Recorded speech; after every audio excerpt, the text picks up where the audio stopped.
The Los Angeles Rams heading up the coast to take on the Seattle Seahawks. Seahawks at 4-4. The Rams at 3-4 can hop over the Seattle Seahawks with a win in this game. The 49ers are up, so with the Rams win, the Rams would also pass the 49ers. And if the Bears can defeat the Arizona Cardinals, the Rams would jump up from last place and fourth in the division all the way up to number 1 in the NFC West. This game kicks off from Lumen Field at 1:25 p.m. on Fox. Kenny Albert, Jonathan Vilma, and Megan Olivi. Olivi? Is that the way you pronounce that? We'll find out on Sunday. We are up against Detroit and Green Bay, so on your screen, yes, we are a little bit limited here with the Blue Zones.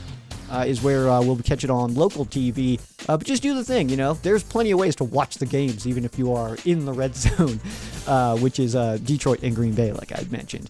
For the weather in this game, we're looking at lower 50s, partly cloudy all game, but with daylight savings week going down this weekend. By the end of the game, we could be seeing it dark and some upper 40s, but not too terrible for what will be the first November game of the season for the Rams. For you bettors, the Rams sitting at -1.5, -124 on the money line, and over under at 48.5. So Rams are road favorites. I don't know why I was wanting to say underdogs. My brain was on underdog. And let's dive into our pants picks. So with the delay in my recording, we already do have this answer. So the Rams in the white jersey, but we'll be rocking the royal for the pants, and that means that Payo Time absolutely nailed it with the white on royal. Myself and Rams House did get it wrong, so the records on your screen do reflect this week because, like I said, my delay in recording did kind of hamper that. Seahawks will be in blue on blue for their uniform combo. Some of the notes we're looking here. So we got back-to-back wins following the bye for 2 seasons in a row for the LA Rams. That's pretty exciting stuff. The Seahawks do feel like they're in a bit of a weird spot. After starting 3-0, they fell down to 3-3, and they've kind of paced it out since then. So then you get back to 3-3, you win, you lose, and then that's where we're at now, sitting at 4-4 for those Seattle Seahawks. And some midseason issues. They got some sideline stuff going on, having some issues there. Big loss at home. Position battles going down in the secondary, even though guys are coming back healthy. So it does feel like a little bit of a weird situation in Seattle. And I would say, based on social media and the things that I am seeing, that their fan base certainly is reflecting this. The fan base is a little bit, I think, weary right now on how this season is going to wrap up. But, I mean, they got some talent. So I feel like at any time that they could kind of turn it on. But I also feel like with guys like Geno and some big personalities, but Geno, I mentioned Geno because he's not a superstar quarterback. He's just a really good quarterback in this league, but he's not like the guy, you know what I mean? Like, I'm not trying to take shots at Geno, but that's what he is. And I feel like, too, that they're like, at any moment they could pop off, but also at any moment they could fully crumble. So what are we seeing here? At 4-4, it could go either direction. So this feels a bit like a turning point, considering Seahawks are 0-1 in the division right now. So they know that to drop into 0-2 and then falling down in this division, probably fall into last place. That's going to be a tough spot for sure. The Rams, third division game of the season, losing to Arizona, defeating San Francisco. But also, heads up, no word on injuries here. We don't know when Higbee is going to return. We haven't heard anything on Higbee, actually. Also, Steve Avila, we don't know when he's going to return, but his practice window has been opened, so we should hear something decently soon. So we'll see what happens. Take a look at the history of this matchup. This is the 54th all-time meeting between these two teams. Seahawks do lead the all-time series 27-26. So with the Rams win, series all-time tied on up. The Rams have won the last 2, 5 of the last 7, 7 of the last 10, and 10 of the last 14. Yeah, we're doing a pretty good job. pretty solid run against the Seahawks since the arrival of McVay. He did lose his first matchup to the Seattle Seahawks as the Rams head coach, but won the second 42-7, and really just kind of controlled the series since then. The Seahawks have gotten him sometimes, like I said. When we look at 10 of the last 14, obviously there are some Seahawks wins in there, but it does feel like, on average, when the Rams are playing Seattle, that they're going to do well. Kind of tends to be, feels like the thing right now. But also, new coach in Seattle. First time that we're seeing McDonald, Yeah, McDonald. I get Mike McDaniels and McDonald mixed up all the time. But McDonald, first time we'll see him as the head coach of the Seahawks. So we'll see how that ends up going. But this division race, it's extremely tight. Obviously, we have 3 teams at 4-4, and the Rams sitting at 3-4. This is up for grabs. It is anybody's game. I'm trying to hammer that in so hard right now because, I mean, it's where we're at right now. This is the most exciting division in football. Is it the best division in football? Probably not. Is it the coolest division of football? Yeah, dude, totally. This is super exciting stuff right now because it also feels like teams like the Arizona Cardinals are overperforming. It feels like the San Francisco 49ers are underperforming. It feels like the Seahawks, I would say, are overperforming and the Rams underperforming. So it feels like there's a weird little mesh right now and it could just, any of these teams could crumble.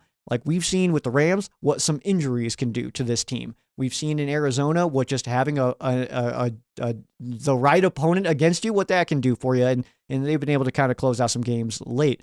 The 49ers, they're a team that, injuries hit them and we kind of saw what happened there. And then the Seahawks, you have a team that they don't feel as cohesive as they had in the past. And I'm not sure if that's a Pete Carroll thing or not, but I mean, they got to figure it out, right? Or not. I mean, I don't care. I don't care. The Seahawks, though, definitely experiencing some speed bumps. New head coach, though, we got some tape on him now. It's good to not get a team with a brand new regime too early because now we have a really solid understanding of the things that they are trying to do. Let's take a look at the matchup in this one. We'll start with the Rams offense against the Seahawks defense. The Rams rocking the 19th ranked offense right now in the NFL, and the Seahawks 24th total defense. These numbers, though, should be creeping up for the LA Rams, such as the passing attack, which are they're 14th right now in the NFL, going against the defense for the Seahawks, tied for 13th against the pass. And that's going to be an interesting battle to watch, considering the Rams' averages should start to jump now with their 2 superstars back in action. On the ground, the Seahawks are 29th, the Rams 26th on the ground, so that's a solid matchup there. But again, an averages or a ranking that the Rams are jumping up at right now. Have done a good job of that the last few weeks. Points being put up per game, the Rams doing almost 21 a game, that's 23rd. The Seahawks giving up a little over 24, that's tied for 19th. And on third down, the Rams are the 19th team on offense on third down. The Seahawks 21st against stopping third down. So pretty even there as far as the percentages go as well. So this actually is a really solid matchup if you look at just the numbers. When you look at just the numbers, 19th offense versus 24th defense, you're like pretty similar in passing attack rankings and running attack. Even points are pretty close and all that, all the way down. The one thing that is not reflected in these averages, though, is the return of Cooper Kupp and Puka Nacua, which we saw last week against the Minnesota Vikings, is absolutely massive. It's another level of Rams offense, and you could feel it right away. You could feel it on Puka Nacua's first catch. You were like, oh, this is different. These guys are different than everybody else. D-Rob, Tyler Johnson, Tutu, I like those guys. They're not superstars, and you can feel it. You can feel when a superstar is playing. Jared Verse talked about it in his Rams Revealed episode, top-notch episode, by the way. He kind of talked about it. He's like, yeah, you see like highlights on the internet and stuff like that. He's like, but seeing it in person, it's like, whoa, like these guys are different, man. So, and he is not wrong, man. That's very, very different. So with 10 and 17 back, this offense just very, very different. Seahawks defense is something that the Rams can exploit, especially with the stars returning. The Rams are finding their groove on offense right now, but that shouldn't be a secret or a surprise to anybody. When you get 2 superstar wide receivers back in the same week, you're probably going to get better that week. Like that you jump up, right, in your awesomeness. So it's a good chance, man. 29th ranked run defense for the Seahawks, though, and the return of 10 and 17 makes it really feel like the Rams could open this game up offensively. If you've got your fantasy players on the Rams offense, I think this is the week to play them. I do feel really good about this matchup offensively for the Rams. Just feels like a game the Rams will be able to control. But again, Seahawks are one of those teams. They've got good players. It's a divisional game, which means everything's a bit of a toss-up. But there's also that little caveat in there of first-time head coach going against the Rams. So there's a lot of moving pieces in this one, and truly we don't understand what to fully expect out of this game. Although I do anticipate that the Rams should have a good day. We got momentum on our side. The superstars coming back. We saw what that can do for a guy like Matthew Stafford. So I'm feeling pretty good about this one. But this one's an interesting one. The best matchup in this one, I think, is going to be a fun one to watch. And I'm going with Kyren Williams against Ernest Jones. Ernest Jones, man. The situation is one to watch for sure. It feels like a game that, at the very minimum, he'll be hyped up for. He's going to want his presence felt in this game. You know what I mean? But for the Rams, a chance to give a "that's why we traded you" moment. And that's rather exciting because me and Tuna actually talked about this. We were going to do a show. We just never got in contact or so like that. Life is crazy. But we were going to talk about this, about how the Rams and their valuations on trades, because I firmly believe that the Rams, the confirmation when Tennessee, what they got from Seattle to get Ernest Jones, I think is confirmation that the Rams take too little on trades. And the reason that I firmly believe that is because the Rams got back a 6th round pick for Ernest Jones. The Tennessee Titans got a 4th round pick and a player in return for Ernest Jones. And I would argue that his value was higher when the Rams moved him than when the Titans moved him, because ahead of the season, I mean, he just broke the Rams single season tackle record last year, and he's a team captain. With no evidence of what was going on internally, we trade him for a 6th, and then he goes to Tennessee and is only playing okay, where that's where I see his perceived value going lower, and they get more for him. That's a little bit concerning in my brain. But there's more to this story, and I hope we find out. I really do. I don't think we ever will, but this is a really good moment for first of all, those post-game handshakes. I'm excited for that. Pre-game handshakes, are there going to be any? What are we doing here, man? So I'm really interested to see this one with the Ernest Jones situation. Either way, though, no matter what you feel about the trade, whether you agree that the Rams traded him or you're mad that we did, either way, he's gone, and now he's full-on enemy, dude. Not only is he not a Ram, but he's a Seahawk. So, dude, you're the enemy, man, forever. So, but Kyren, he's on a touchdown run that is reaching some legendary levels. Looking to keep that going, but of course, Jones would have a lot of pride in preventing that if he is able to. So, great position, great battle to keep our eyes on. If Kyren gives him a little step, puts him on his ankles, busts ankle guts all over the field, dude, that's gonna be so sick, so sick. All right, 3 to see on the offensive side. We'll start with Puka Nacua. Didn't even know that he would be the 17 would be playing last week when I recorded. Otherwise, he would have absolutely been on the 3 to see. Man, it was awesome. Puka's presence on this Rams offense truly next level. And now what we'll call it getting over 100 yards last week. We're going to call that knocking the rust off for one Puka Nacua. So he should go for 176 now. Just get back into it, man. But either way, time to open it up, dude. Fantasy players, underdog players. This is where you want him for sure. Puka Nacua on this Rams offense, dude. It is awesome. So awesome. And the hair, dude. The lettuce. Digging the lettuce, man. Digging it. Matthew Stafford will be next. Last week, 9 was on a different wavelength, man. Couldn't touch 9. Had that one pick. Seemed like a bit of a bad throw. Seemed like it kind of sailed on him a little bit. Maybe he thought that receiver was going to go just a little bit more up. But then because that defender was there, I'm thinking that the receiver just shallowed that route out a little bit. And that just seemed like a little bit of a miscommunication. I mean, it didn't seem like a play where it's like, get him out of here, bench him. Where's Jimmy at kind of thing. It wasn't anything like that. But other than that play, man, locked in.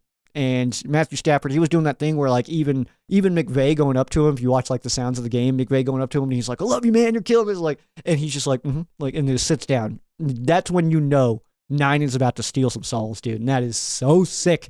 Absolutely love that, man. But just locked in. Absolutely fun to watch, man. Stafford with his weapons. It's just different. You can feel a heightened level of confidence when he's letting it rip, especially to the sideline on some of those throws. Puka making some catches that you're just like, this is future Hall of Famer Puka Nacua out here, dude. That's super, super exciting, man. So next up, Demarcus Robinson, D-Rob, massive beneficiary of Kupp and Nacua being back on the football field with his 2 touchdowns last week. Only his second time in his career scoring multiple touchdowns. Love to see that. When eyeballs go to guys like 10 and 17, rightfully so. They should go to 10 and 17. Those guys are superstars. But the good news is the Rams have other weapons. D-Rob is one of those really reliable guys. He's not a number 1 in this league. We know that. But probably too good to be a number 3, so I'd put him at a 2. But we've got one of those as well. So no news on the future of D-Rob. He's here now, and he is a beneficiary of those other superstars being out on the field, which we absolutely love to see. Let's go ahead and hop to the other side here. The Rams defense going against the Seattle Seahawks offense. Seahawks offense is a top 10 unit. The Rams defense 22nd, but that average is creeping up, I would say pretty quickly, actually. This Rams defense has been on a bit of a run. Passing the ball, the Seahawks first in the league, man. But the Rams defense 16th, so middle of the road here. But again, those averages are creeping up. If we didn't take the full season and instead just use the last few weeks, these numbers dramatically different and a lot more even. Running the ball, 29th on the ground for the Seahawks. The Rams are 23rd against the run. That number also getting much better. The Seahawks are putting up almost 24 points a game. That's 13th in the league. And the Rams giving up almost 25 a game. That's 22nd in the league. And on third down, the Seahawks offense is 23rd, and the Rams defense is 17th. Pretty close in the percentages there as well. And like I had said, if you take the full season like we are doing, the averages on the Rams defense do seem a little bit skewed. But I mentioned that after the Arizona game, that one's going to skew and kind of be an anomaly in the averages for a while until the rest of these other games can come in and we can get those averages back down. But the return of D-Will, the return of Akello has been absolutely massive, and the run defense is playing much better as well. So if you just take like the last 2-3 games instead, because even we could look at that Packers game as well, where I think the Rams did a great job. You can go back that far and just take a look at the last 3 games for each of these teams. Those averages are very different. The Rams get defense top notch, man. We're playing very, very good football right now, entering the middle of the season, which you absolutely love to see, of course, man. Every run defense though, they're making adjustments on the Rams run defense as well. So are improving there dramatically as well. And I think it's more schematic than anything, because it doesn't seem like any individual efforts are changing. Schematically though, seem to be coming together. So that's a good plus in the Shula column. It seems like he's learning as he's going. So it's tough to judge too harshly when a guy's coached only 7 games. He's run a defense for 7 games, but it is turning, and you like to see that absolutely. But Seahawks offense, so no shortage of weapons out there in the PNW. All right, so this secondary definitely does have its hands full. And speaking of, man, the best matchup in this one, I'm going D-Will versus DK. This is going to be a fun one to watch, man. Metcalf, I will say this about DK Metcalf. Physically, absolutely insane. Physical specimen, dude. As far as athletes go, DK Metcalf top notch. As far as an NFL wide receiver goes, I would just say that he's pretty good. I don't think that just raw athleticism and being a physical freak like DK Metcalf is makes you inherently just a great wide receiver. And I think that is misunderstood when it comes to DK Metcalf. And maybe this is just the enemy talking here. Maybe I'm just a Rams fan who doesn't like the Seattle Seahawks or DK Metcalf, and I'm trying to rationalize something here. But also, I really do feel that way. He drops a lot of balls.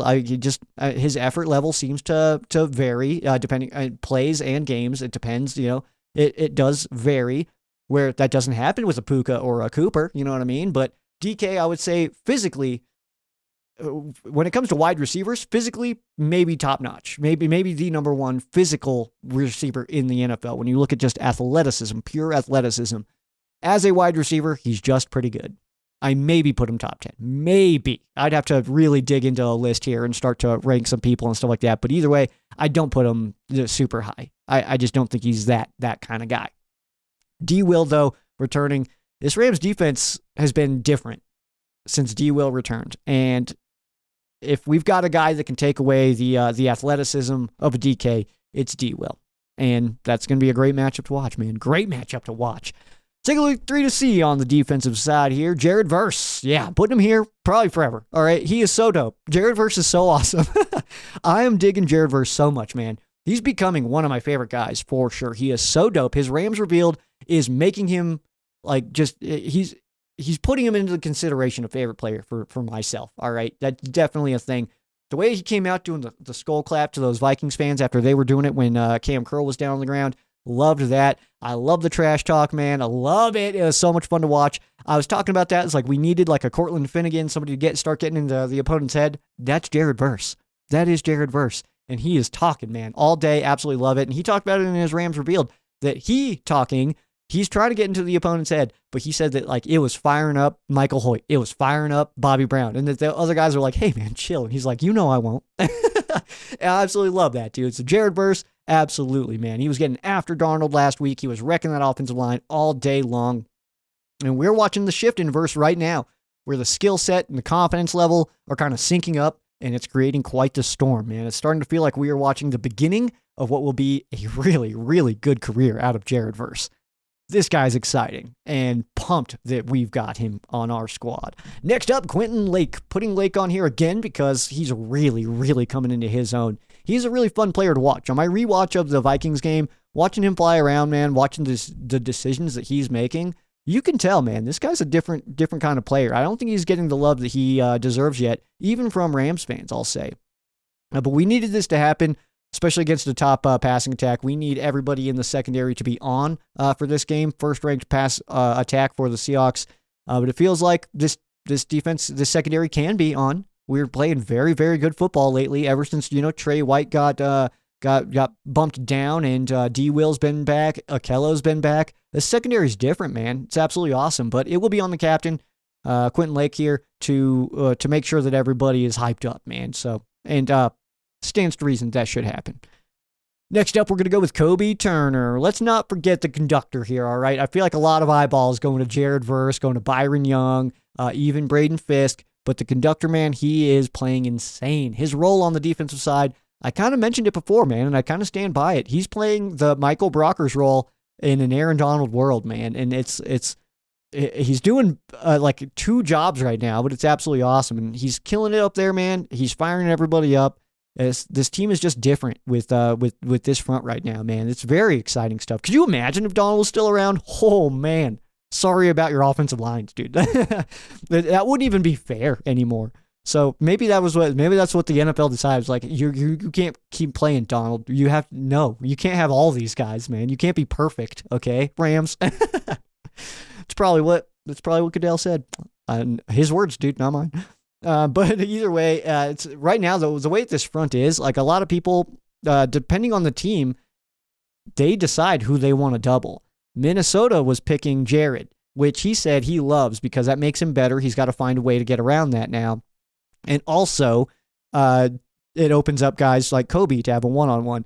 Dude, and I'm so glad that JB Long brought this up in the Rams revealed, that he is on the sideline talking about this like, I love it, man. I love this stuff. I love when they double team me. And he's talking to Josh Carty. I laughed so hard about that. So I'm so glad that JB Long brought that up. And he was like, was the kicker the one that you like? He's like, did that just happen, or was this like you chose to get to unload this on Carty? Carty needed to have this. Like, Carty's probably sitting over there like, all right. Absolutely love it, dude. But Kobe Turner, man, I think if he's able to pull I think he's going to pull the double teams against Seahawks. But let's see how he handles it, man. It should be a fun one, man. No matter who Seattle picks, though, I trust all these guys. All four of these guys on the front right now, and that's not including Hoyt and Bobby Brown and stuff like that. I'm talking 8, 0, 55, and 91, man. Those guys, any of those guys, I trust absolutely to win on one-on-one. Hoyt, absolutely. Brown, absolutely. But our top four, man, I absolutely imagine that they can score some one-on-ones and do a good job there. Take a look at some connections in this one. Former Rams who are now on the Seahawks. Offensive pass game coordinator Jake Peetz. He's up in there, Seattle. And linebacker Ernest Jones IV, who, is the Seahawk now. So he's the enemy. Former Seahawks on the Rams. We have tight end Colby Parkinson. We have safety coach Chris Beek. Or is it Beaky? I think I've heard Beaky. And senior defensive assistant Sean Desai, and wide receiver coach Yarbs. He was the offensive quality control back in 1998 for Seattle Seahawks. Some NFL connections. Matthew Stafford played in Detroit with guard Laken Tomlinson. Jimmy Garoppolo played in San Francisco with guard Laken Tomlinson. So, yeah, we should know that guy pretty well, I think, right? And Demarcus Robinson, D-Rob, and Christian Roseboom, they did play in Kansas City with nose tackle Jaron Reed. D. Will played in Jacksonville with Laviska Shenault and safety Rayshawn Jenkins. Cam Curl played in Washington with quarterback Sam Howell, who the Rams really made a push to grab themselves. K-Dot played in Pittsburgh with wide receiver Miles Boykins and wide receiver Cody White as well. Some college connections. Davis Allen and Tyler Davis played at Clemson with safety Kevon Wallance. Stet Bennett and Warren McClendon played at Georgia with running back Kenny McIntosh. A.J. Jackson played at Iowa with Noah Fant. I would love to see an A.J. Jackson extension soon. That'd be pretty cool to see. Blake Corum and Josh Wallace played at Michigan with tight end A.J. Barner, defensive end Mike Morris, center Olu Olawatimi, nailed it, running back Zach Charbonnet. Jordan Whittington played at Texas with Brian Murphy, and I'm not going to talk about Texas without mentioning my Aggies. Bobby Brown played at A&M with Tyrell Dodson. Q Lake played at UCLA with Zach Charbonnet, Britton Brown, and Kenny Palamalu. That's the running back's coach. So the coach for Zach Charbonnet and Britton Brown, they're both running backs who in UCLA played under the tutelage of Kenny Palamalu, and he's now the running back coach there. So followed them along. Pretty cool stuff. Brennan Jackson played at Washington State with Abraham Lucas. Tyler Higbee, Big Rig Higgs, played at Western Kentucky with tackle George Fantasius. Nailed it. Puka Nacua played at BYU with Jaron Hall, quarterback. And Charles Woods played at SMU with Devere Levelston. Some milestones we are keeping our eyes on or reaching. We'll start with Sean McVay. Yes, man, reached the most wins by a Rams head coach in franchise history. Has officially 80 right now, and it happened on his son's first birthday. Jordan McVay, what a birthday present you got as your dad creates history. Love to see it. McVay is only the second head coach since the merger to lead a franchise in wins before turning 40, joining John Madden and the Raiders. Maybe McVay will take over the Madden series in some time. And we'll see McVay 32, cover athlete Jared Verse for the third straight year. Matthew Stafford needs 32 completions to pass Kurt Warner for seventh most in Rams history. That's attempts, sorry.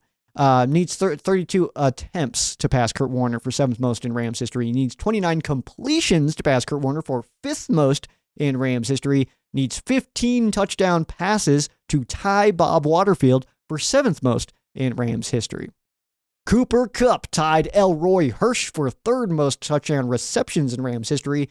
So with one more, we'll stand alone in third place, only behind Isaac Bruce and Torrey Holt. Cooper Kupp, one of the best players this franchise has ever seen. We're watching him play now. It's very exciting stuff. And Puka Nacua, fourth most receptions in a player's first 19 games in NFL history. This guy is absolutely on fire. He's Puka Nacua. I am Puka Nacua today. So you're welcome, Rams fans. Demarcus Robinson notched his second multi-touchdown game in his career. That happened last week against the Minnesota Vikings. Kyren Williams, he needs 38 rushing yards to pass Darrell Henderson for 23rd most in Rams history. And he is on pace to end the season with a career total of 2,577 rushing yards, which would put him 15th all-time in Rams history, just ahead of Cleveland Gary and just behind John Arnett. So rather exciting stuff there, man. Big old football game, man. It's a divisional game. It's our third of the season. It's our first time against the Seahawks. Of course, get them later on this year. Is that the last game of the season? That is, I got to get rid of these notifications, get out of my face. Yes, last game of the season. We'll also see the Seattle Seahawks. That will be at home, though. So, got to get this one, man. Again, but to kind of wrap it up for you here, is a Rams win and a Bears win this weekend. Puts the Rams in first place of the NFC West. Let's get it. We got...